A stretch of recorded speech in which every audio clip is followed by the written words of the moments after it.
Depuis la nuit des premiers hommes, on l'a senti sous notre peau, un frisson vaste et sans royaume, un feu dormant sous les mots, dans le silence des cathédrales, dans le vertige des étoiles.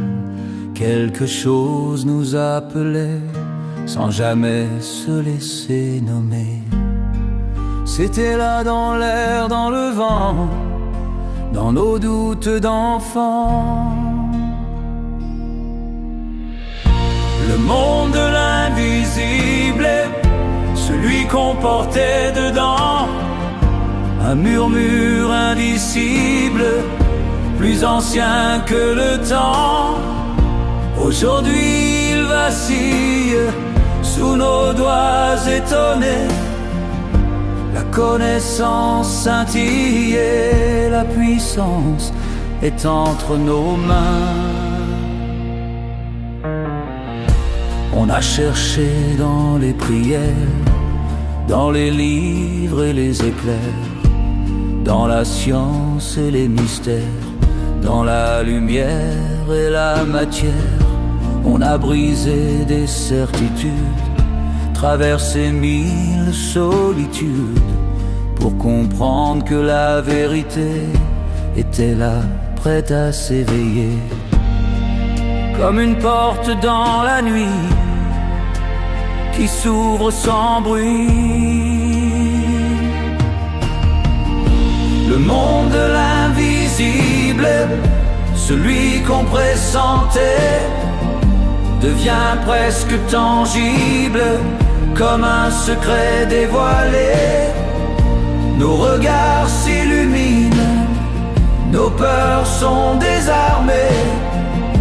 La connaissance nous dessine un horizon à inventer. Mais que ferons-nous de ce feu, de cette force au creux des yeux?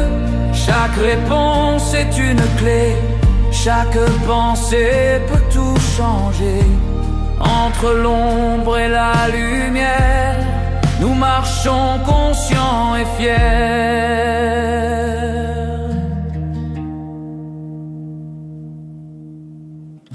Le monde de l'invisible n'est plus un rêve lointain. Il palpite, il vibre dans le creux de nos mains. La connaissance est fragile, comme une flamme à protéger. La puissance est subtile, c'est à nous de la guider. Depuis toujours on le savait, sans pouvoir le regarder. Aujourd'hui le voile se lève et l'invisible nous élève. Le monde de l'invisible n'est plus un rêve lointain. Il palpite, il vibre dans le creux de nos mains. La connaissance est fragile comme une flamme à protéger. La puissance est subtile, c'est à nous de la guider.